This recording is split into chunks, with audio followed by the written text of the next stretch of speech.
I can imagine it being quite lonely for him, especially because he's already training to be an elite, right?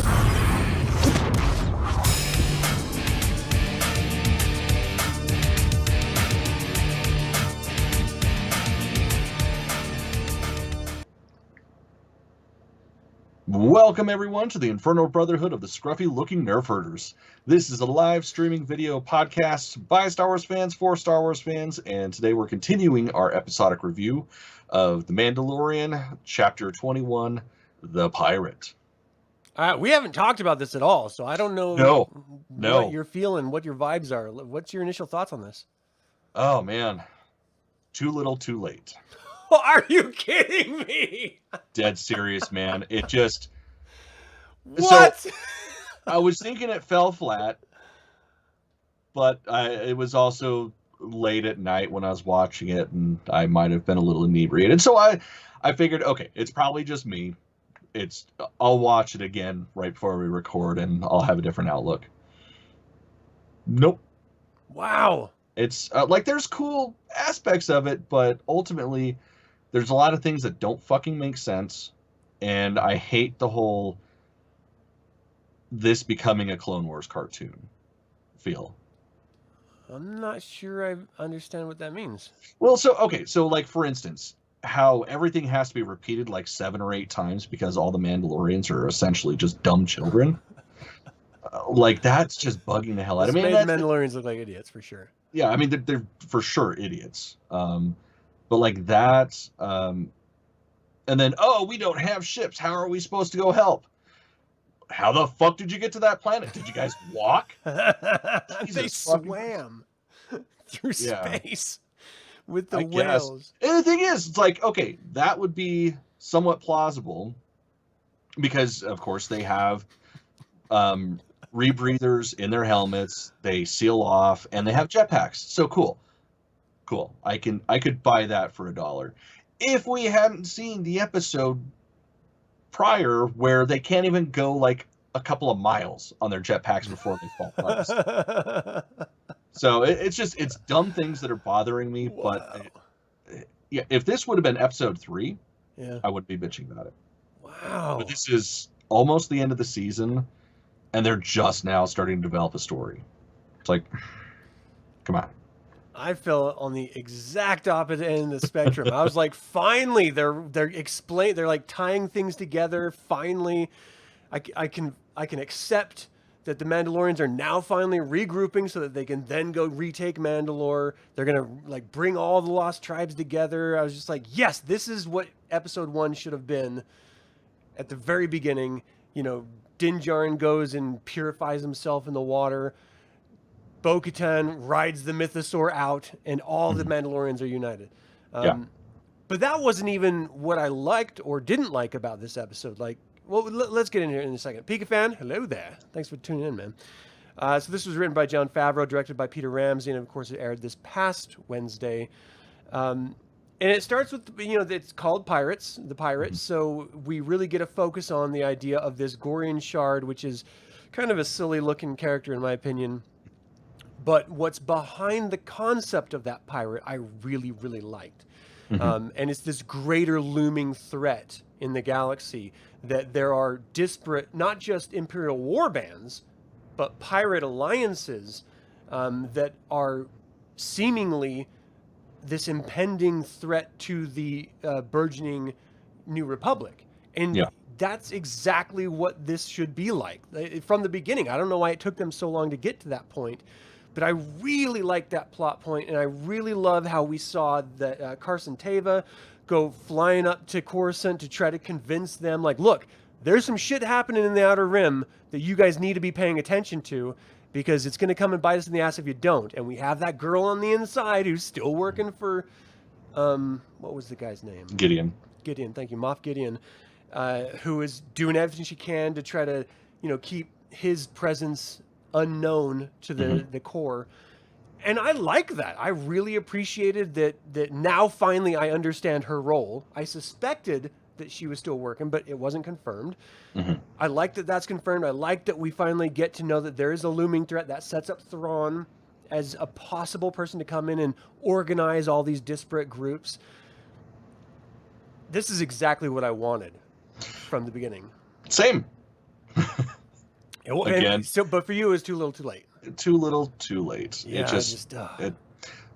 again, this could have been episode 3, and I would be just jerking off to this shit. Yeah. But we got so much. I don't even want to say it's like, story building, because it was so light that it's like most of that shit could have been done in 2 episodes. So I like the idea that they're so far on the Outer Rim, Navarro, mm-hmm. that, like, where I'm trying to find Grief Karga's name. Grief Karga is kind of like shit out of luck. He pissed off a bunch of pirates, and now he's got to deal with the consequences. He's calling in a Hail Mary from the New Republic, hoping that they can get there in time to support him. And otherwise, his entire village of 12 people, apparently. Yeah, that's another one of my pitch fits. It's like, you evacuated an apartment building. Not even an occupied apartment building. Like, that's like so funny. Everybody that's left because the rest of the planet's on holiday or something, I guess. Or they were just blown up. Like, they all fucking died from like the constant bombardment or something. I just thought it was really funny. Like, he's like addressing all of the people, and there's like 12 of them. Yeah. He's like yelling, like, you don't have to yell. You could probably whisper and everyone can hear you. Like, probably. They're all right here in front of you, dude. I thought that was funny. But I guess because there's some silliness to this episode, because again, the numbers of everything is so small. You know, we're not shown the vastness of the different Imperial remnant groups or the different pirate organizations. We're presented with one. Yeah, which is fine. We're not presented with a massive city of population that is fleeing for their lives. We're presented with 12. We're not presented with this sprawling Mandalorian army. We got like 14 people. So the numbers that we're dealing with are so minuscule. I did think that undercuts the sort of the severity and the message of what they're trying to sell us. Mm-hmm. Do you think that that's just a remnant of just money? Like, they're like, look, we don't have enough money for a ton of people, and we're not going to do a bunch of CGI, so... It can't be. Like, at this point, they've fucking proved themselves enough that they should be getting all the money in the world. I just don't understand why they would have it limited like that. Yeah, I don't get it either. Like, so it's like, I can almost understand with the pirates, because that's a single band of a bigger group. Okay, I can accept that.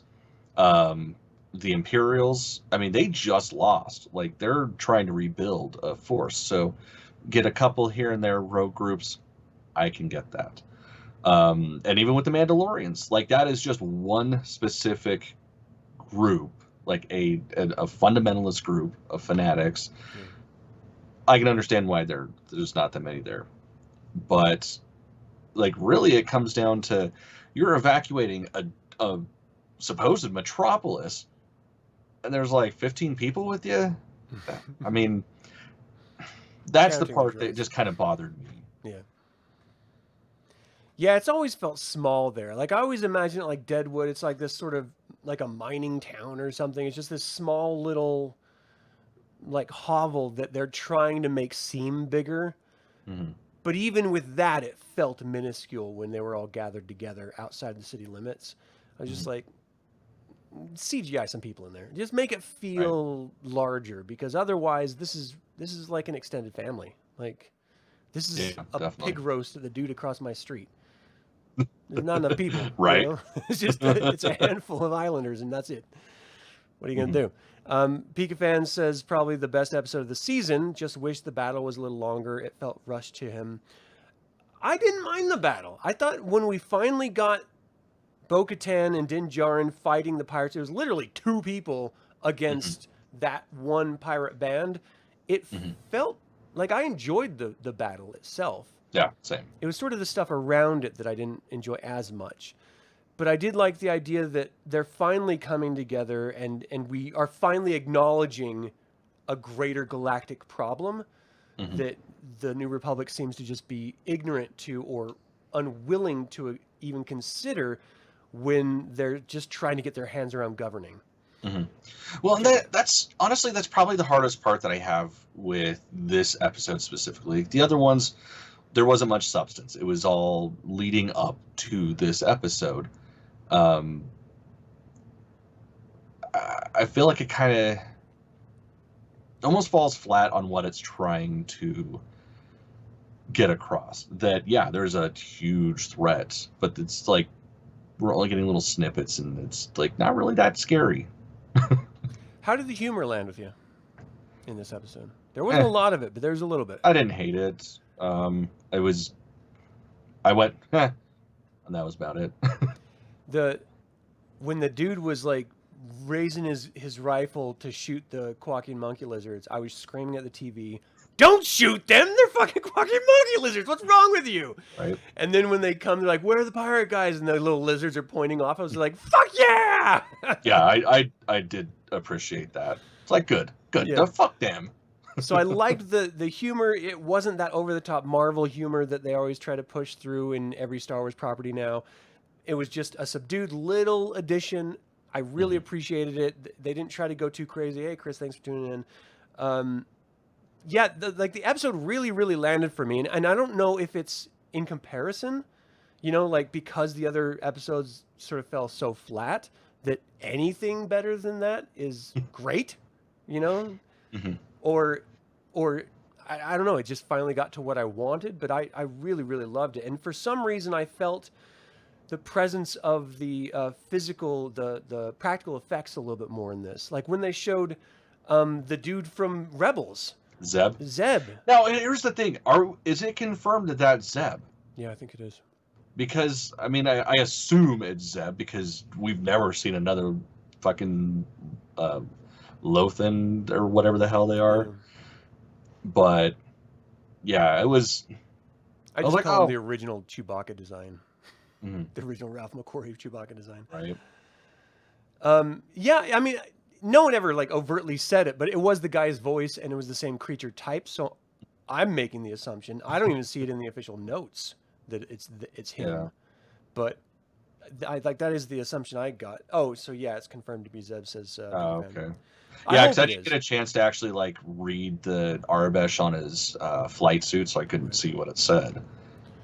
I'm just hoping that, because I really loved that little rebellion hangout bar thing, and I like the interaction between him and Carson Teva. I'm hoping that they're going to be called in and we get this really great sort of New Republic fighter pilot corps, so we can finally get our fucking X-Wing like storytelling, since we're not getting that anymore, that film.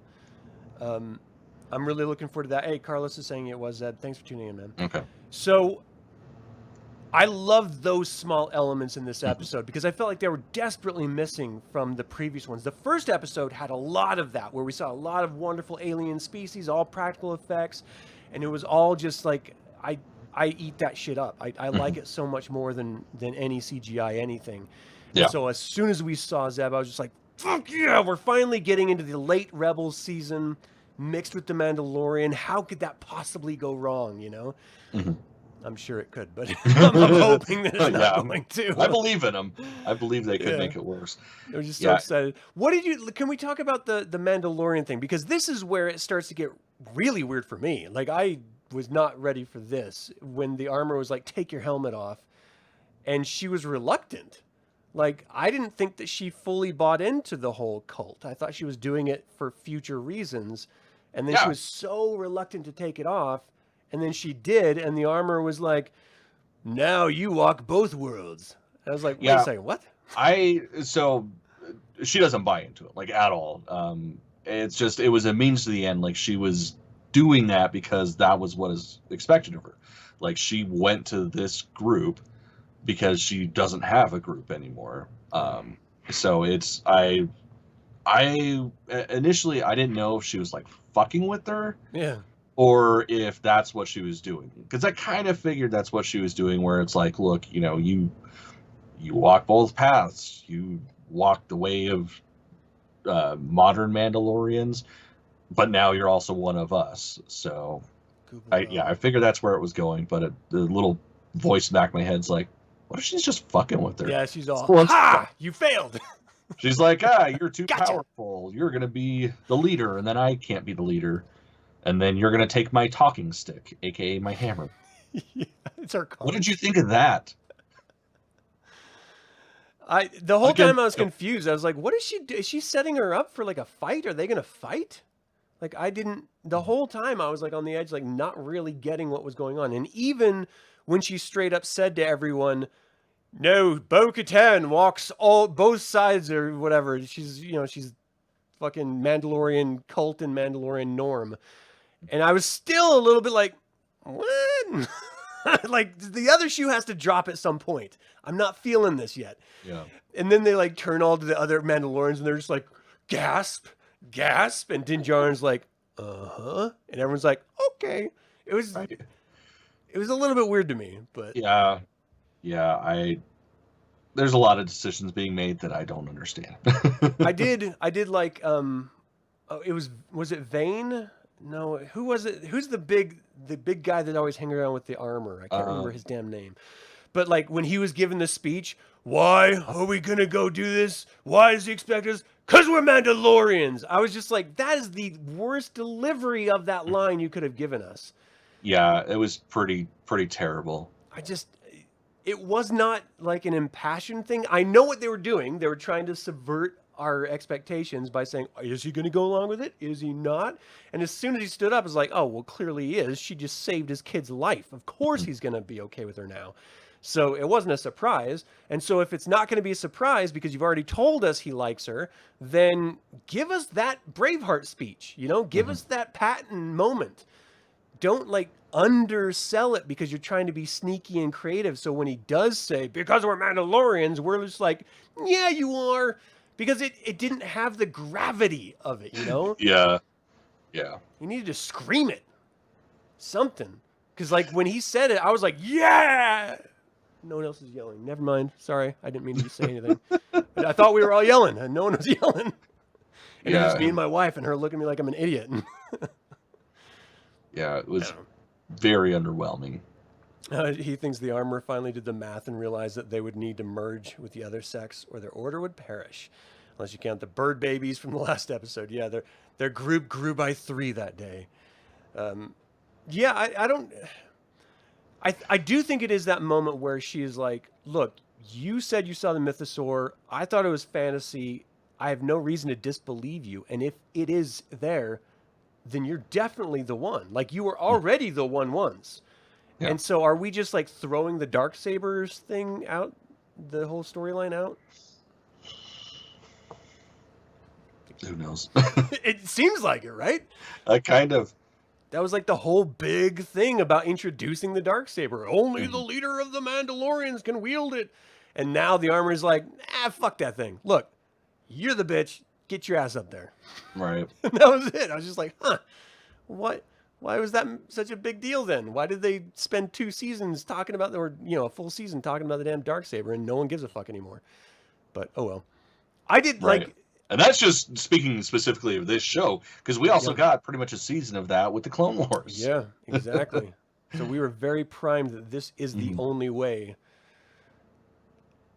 I have to say, like, early on in this show, every time you got those sort of one-liners, I can't remember what the old guy used to say that fixed up the HK or the IG-11 droid. IG? He had like I've spoken. I've spoken. Yeah. There was I have spoken, and then this is the way, and I'm tired of this is the way. Yeah. Like, I agree. Like, just say something else. I don't like it anymore. Like, you guys have proven that you suck as warriors. You don't deserve to say it anymore. Even your impassioned pleas for assisting Bo-Katan or assisting Din Djarin fall on deaf ears because it's just like, if you're going to have that moment, the people you're speaking with, your audience, should be like physically getting animated. Mm-hmm. Everyone was like filing their nails, picking their nose. Like, no one was paying attention at all. Like, they were just like, and then when he was like asking the question, why should we bother? People were like, yeah, fuck that dude. And he was like, because we're Mandalorians. And they're like, oh yeah, that's right, we are, huh? Yeah. I thought we turned into cave dwellers now. I don't know. I'm talking myself out of liking. I'm so excited about watching this show until I talk to you. That's fair. I think I you have might that be- effect on people. You might be the problem here. Hey, you know what? I probably am. It's just, God, man, the thing is, I so desperately want to love this. And it's upon thinking about it that it bothers me. Because when I'm just watching it, it's like, oh, okay, this is fun. And then I consider it and I'm like, wow, that was fucking dumb. Well, I like the idea of them getting out of the fucking cave and just being Mhm. like, look, let's stop hiding. Like, really? Yeah, so it is nice. Like, they're finally getting a piece of land that's their own. They're no longer nomads. They can start building their civilization that way. You know, albeit slowly and on a fucking random ass outworld, but like that's progress. 'Cause, I mean, this is the first time since the Purge that anybody's had any sort of land. I mean, aside from Bo-Katan and her fucking weird castle that got bombed. That was a dope castle. It I was, would've liked that but it was castle. just weird. Like everybody just bamfed out. Like, oh, you've got land. Nope. Fuck you. I only had that one crater now, so I can't stay there anymore. Like, doesn't she have the whole moon? Like, I don't like what. There's no one else there. Just take over the island. Kick Yeah, Luke I don't- Skywalker off his island. He's not gonna fight you anymore. Hmm. This old ass guy who's terrified of like facing off against anyone. Yeah. So let's just do that. No, I like that at the very end they're like, look, you need to go off and collect up the clan so we can retake Mandalore. So because at first I was like, no, don't just live on Navarro. What the? That's a shit existence. Like you have a whole planet that is habitable. Like just go back and rebuild. You already have the fallen structures to start with. Like just start clearing out the rubble. Rubble. So like, I don't know, Hamburglar that shit. Like I don't.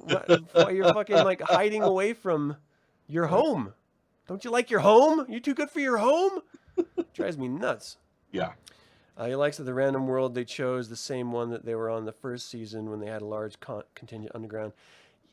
Yeah, I mean the thing is you set it up like that, and I feel like we're going to be staying there for an extended period of time.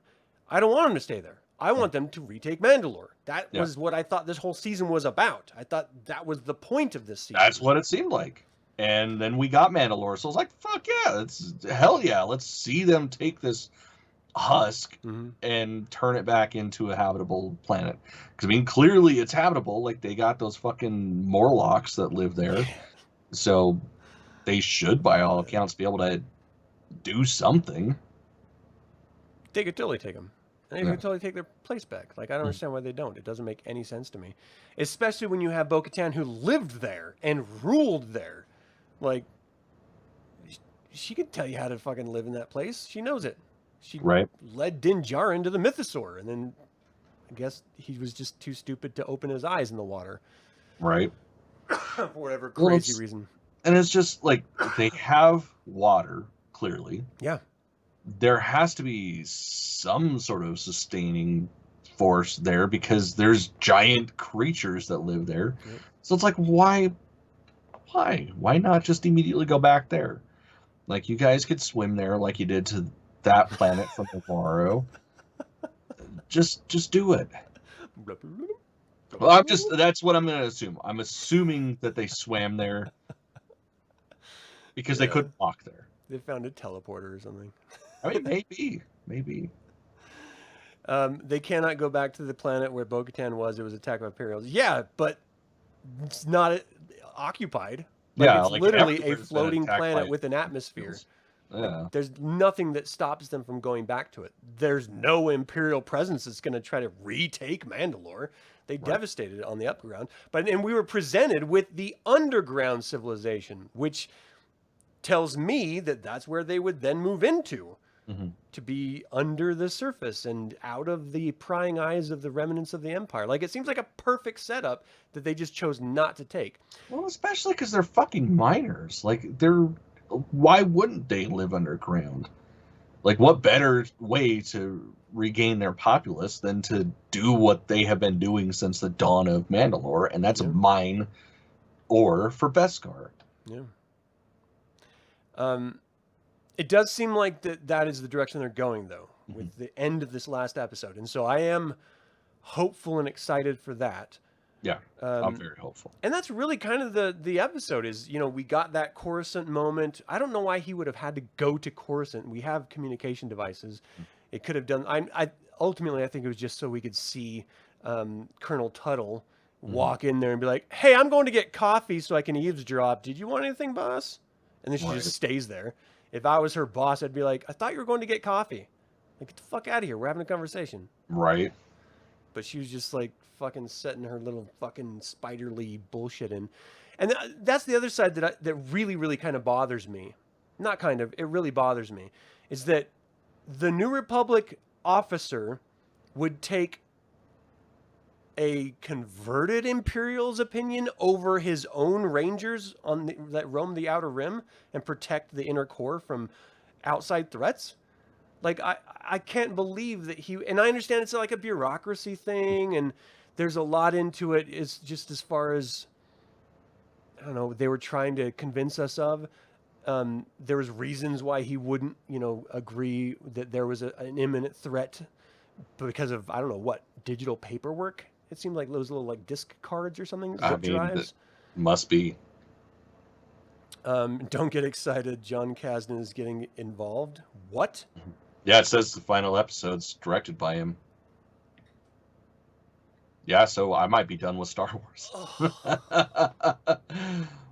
It's going to be a shot-for-shot remake of the final episode of Willow. Just because that would make sense for some reason. I would openly weep. I would cry. No, I don't know if you know Carlos or not, but I am not a fan of John Kasdan, so it definitely does not get me excited. I think he's a straight-up douchebag. He cameoed in one of the greatest 2000 series called Californication, and he was a douchebag in that too. He is not his father. He sucks at writing. He can't produce shit worth a damn. I hate everything about him, and only because of what he's presented. So maybe he's a beautiful person, but if you don't present that face to me, I can only take you for the piece of shit you present, which he has. Fucking hate that guy. So I don't trust him at all to write shit. Just because you like something doesn't mean you're going to be able to write it well. And we've seen that proven by Willow. Yeah. Like, I fucking love Star Wars. You want me to write it? You're stupid. Pika fan. Pika fan actually did enjoy Willow, so I don't fault you for that. You liked it. That's awesome. Hey, you know what? It just didn't land for me. I wanted to as well. So it's not because I'm like, I'm gonna watch this to hate it, like I did with Ring of Power, which I fucking loved. Yeah, it was so disappointing. He wants to make cameos from Willowcast. I will fucking scream at the TV. I will write strongly worded letters. He made Star Wars cameos in that. Fucking Enfys Nest was one of the shit-tacular characters. Like, no, we don't need Willow cameos. If Sorcha shows up, I'm not going to like it. I'm just putting it out there. I didn't know he's going to be involved. Now I have no faith. What if Sorcha shows up as Sorcha? I still wouldn't like it. I don't like that they're crossed. Don't cross the streams, man. This is not Ghostbusters at the end. Now I'm really not looking forward to the rest of the season, now that I know that. Fuck. Just, it's so... Like, the thing is, I've got hope for the last 3 episodes. Because this episode finally put a pin in what the story arc is this season. Yes, I'm bitching because I feel it's a little too late, but, I mean, it's, whatever. It had to happen at some point. I guess it's better late than never. But it's keeping the momentum and staying on track that worries me, because I feel like that's not going to happen. Like, especially if Kasdan's involved. Like, that guy's a fucking turd.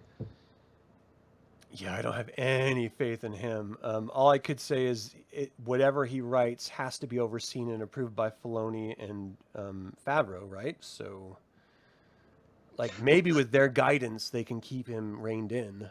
Mm. Is he directing it or is he writing it? Did they say? Carlos said he's directing it. You know what I'm going to do? I'm going to look this shit up. Right now. And it's just... It doesn't even show him on that. Where did you get this information? Yeah, I'm not seeing that anywhere. No. All right, you people are just trying to make me frustrated and angry late at night. I'm an old man. I need my peaceful sleep. I can't handle this stuff. Whereas the battle scene with the Pizza the Hut character was really cool. I loved the combat scene, the spaceship dogfighting. I thought was fucking awesome. I loved seeing the pirate, like just the imposing threat that this clearly goofy ass looking pirate was, presenting to Grief Karga, who we've been presented as nothing but a badass up to this point, and he clearly was out of his depth with him, and I liked that because it gives you like sort of, this person is over this person in strength and intimidation, and as much as Grief Karga was trying to bluff his way out of it, he couldn't do it. I love seeing scoundrels kind of fail because then they have to figure out new ways to pull themselves out of a rut. Yeah. I loved going back to Coruscant. It finally explained that stupid shit episode that really frustrates me, even though I think they wasted that clone engineer because I thought he was a great potential character. The idea of Moff Gideon coming back, I don't care about that. He is not a threatening character to me, like at all. Yeah, he had his moment in the first season, and that was... He proved to be a douchebag in the second, like a worthless Imperial cunt. And so, like, he can't be the big bad guy. I know they presented that at the very end when Carson Teva flew up to this. It felt like very Aliens to me. I fucking was just going to say that, and that was my favorite part of the episode. Yeah. It was very cool. So fucking cool. And scary, too. I was just like, oh my gosh, is something going to jump out? Ooh, I was into the moment. I really, really loved it. I was on that high when I finished watching the episode. And then to find out that, oh, no, that's evidence of Moff Gideon getting out, I was like, all right, so him escaping is not the big deal. It's who broke him out that's the big deal. That's the interesting part. And so if I don't care about Moff Gideon anymore, then who is that other big bad? It's not a pirate. It's an Imperial something. It's a Thrawn. It's got to be a Thrawn, in my opinion. Now, how the hell Thrawn got away from Ezra Bridger and then met up with some new remnant and stuff, take your time to explain it to me. I don't have to know everything up front. Right. But yeah, let that shit draw out. But I would like to think that it's, and maybe not even just Thrawn himself, but his agent. He's trying to get everyone back together, make a good name for himself. Well, it would make sense because like they showed the remnants of Beskar. Yeah. Is how he got out. So it's like unless Thrawn started using Beskar in his, I guess, escape plans or whatever, like it would make sense that he personally would have been there. So yeah. Okay, so that's the other side of this. Could it be just another tribe of Mandalorians that's maybe they're trying to take over as the new Imperial power? Like their planet was devastated by Imperials. What would be better than to control the Imperials and use that might to their own advantage? I mean, what if this is the resurgence of Death Watch? That would be dope. I mean, that, like, I could see that. Oh, that would be very because then cool. We're not only going to have, like, Bo-Katan's Mandalorian sect merging with the Children of the Watch sect, but then we're going to have those two sects fight essentially a parent sect. So, like, that'd be pretty fucking sweet to see. Dude, the Death Watch introduction would be great at this point because we've got Bo-Katan going off and trying to, like, recruit everyone. They were her arch nemesis when she was in control of Mandalore. I mean, they were working with the Empire. Yeah. So they could just be agents of one of the Imperial remnants. Oh, that's great. Yeah, like that's where I would like to see that go. I don't know. Oh, that would be amazing. And then that would then ultimately explain the Beskar. And, because the alternative to it would be they were trying to be blamed for it as just a way of getting final revenge on the Mandalorians. Like, I didn't... Yeah, and that wouldn't make any fucking sense because who gives a shit? Yeah, so I don't know. I love that idea. I'm glad you brought that up. Okay, that's it. It's got to be Death Watch, 100%. I hope. I really hope. What if Maul comes I'm back? not going to put any sort of faith that they are going to be Death Watch. Yeah. I think it could have just been something stupid. Carlos, it was Death Watch. Yeah. But because like Gideon had Beskar and shit, like, so it wouldn't be that unheard of if one of his homies like had some of his shit that he stole from the Purge and broke him out with it. But like, still, like, why? That's a weird setup. Yeah, no, I'd love this idea. I love it. It has to be that. And then it would give us even that extra contention that is ever present in Mandalorian culture of, you know, whether you're going to follow the royal line, the might line, because ultimately, for those of you who may not know, the Mandalorians split apart because they changed their culture. They were always a war and conquering peoples, and then one contingent said, no, let's just stay here and live in peace. And then the Death Watch broke off, being like, no, that's ridiculous. You're the old kind. And so when we were first presented with this new cult in this show, I assumed they were Death Watch remnants because of the way they were so fervent about Mandalorian culture. Yeah.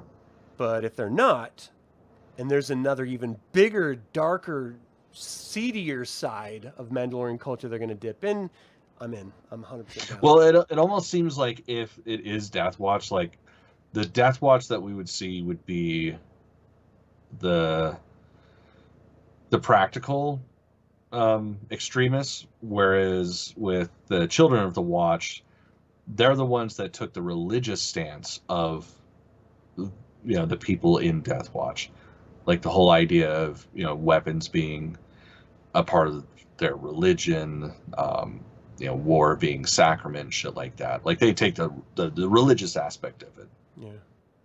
But I don't know. That could be pretty interesting. I want to see that so bad, and it would pretty much redeem this season for me if we got something like that. Yeah.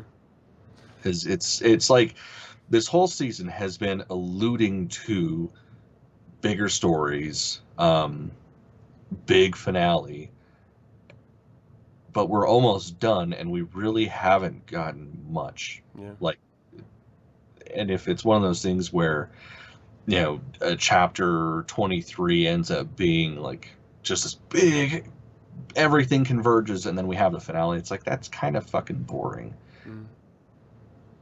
I don't know. I'd be okay with that. A nice finale with a big battle. I guess it depends on how it is. Yeah. I mean, I really hope here in like 3 weeks I'm fucking eating my hat over everything that I've said this season, but I don't know. Yeah, because I mean, ultimately, we just want to love it, you know. And the thing is, like, season 1, it's okay to have these sort of like weird offshoot episodes because they were introducing the show to us. Season 2, they start to fold in greater Star Wars lore and connections, and this, they can't go back to 1 now. They have to continue the build. They have to like now manifest those connections that they've been teasing. And so if they don't do that by the end of the season and they wait until some sort of future crossover event, well, then we just wasted our time. Like that, you didn't have to take a whole season to set that up. You could have set that up in an episode and then just dove in, and we would have all been in for it.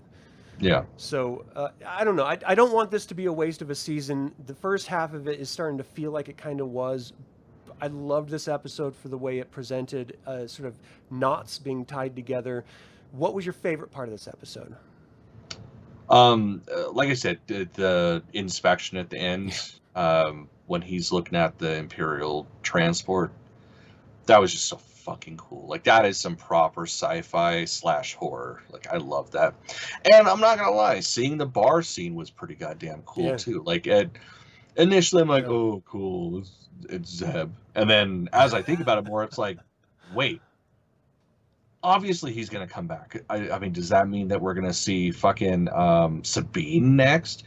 Like, we got to get the whole crew back together. Yeah. We know we're gonna see it in Ahsoka. So yeah, so it's a toss up between the bar scene and the inspection scene. Yeah. I love the music too. Like it took me out a little bit, but I really enjoyed because it seemed like it was weirder music than normal, and I dug it. It was a little different. It was still like the same traditional song, but just played differently. So yeah, that was pretty cool. Oh, Chris is saying he thinks that Thrawn planted the Beskar to frame the Mandalorians. Yeah, but why? It doesn't really seem like his way of doing it, though. He would No. examine their culture, figure out ways to allow them to trap themselves, and I don't Yeah, know. that's the thing. It's like Thrawn's not like a. If he lays a trap, it's not going to be something like that where the New Republic might find it and then they're going to go after him. No, it's going to be something where there's a full on like, this is what happened. This is going to be the outcome. Mm-hmm. Not setting him up to be in front of like some tribunal for the fucking New Republic. That doesn't seem like his MO. I could see it be Thrawn if Thrawn knew that the existing Mandalorian remnant we're aware of would discover about it because of their connection with the Ranger, and then that draws them into the acknowledgement of the Death Watch, and so they start fighting amongst each other, and that allows Thrawn to then go all around them and then face off against the New Republic without having to worry about the Mandalorians because he tied them up together. So I could see that, but that's a long walk. Yeah. To get there, I'm not 100% sure they're going to do that. Yeah. Plus, how do you pay that off in a season? Yeah.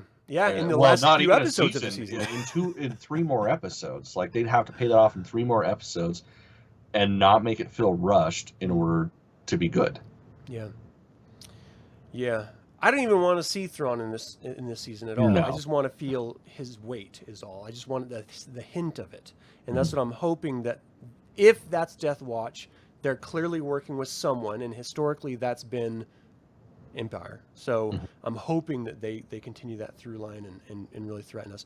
My favorite part was that final scene, though there was a lot that I loved about this episode.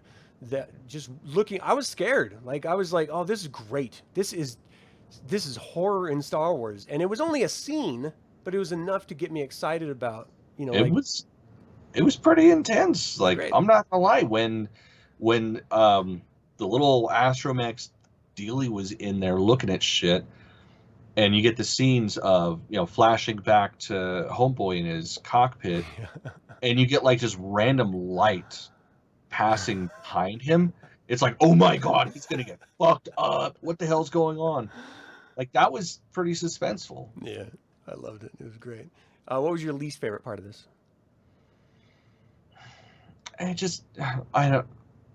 can't say it's one specific thing. It's just a feeling that I keep getting throughout this, where it's like they're children, but really stupid children.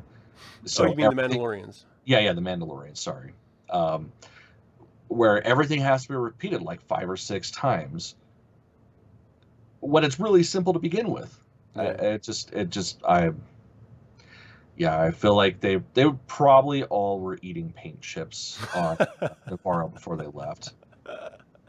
We just find out they had like severe radiation and lead poisoning from living in this cellars. I mean, you know what? I would accept that. I'd be like, okay, that explains a lot. I'll stop bitching. They're just they've poisoned their brains. They're just idiots now. That's funny. Yeah, my least favorite part was just the numbers that they were presenting. The numbers of the town members, the numbers of the Mandalorians who survived, the numbers of the pirate gang and stuff.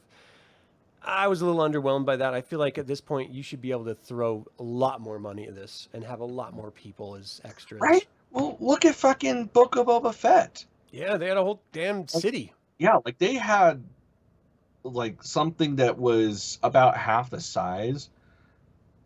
They could have easily just like scaled that down a little bit to make it relatively even to Mos Eisley.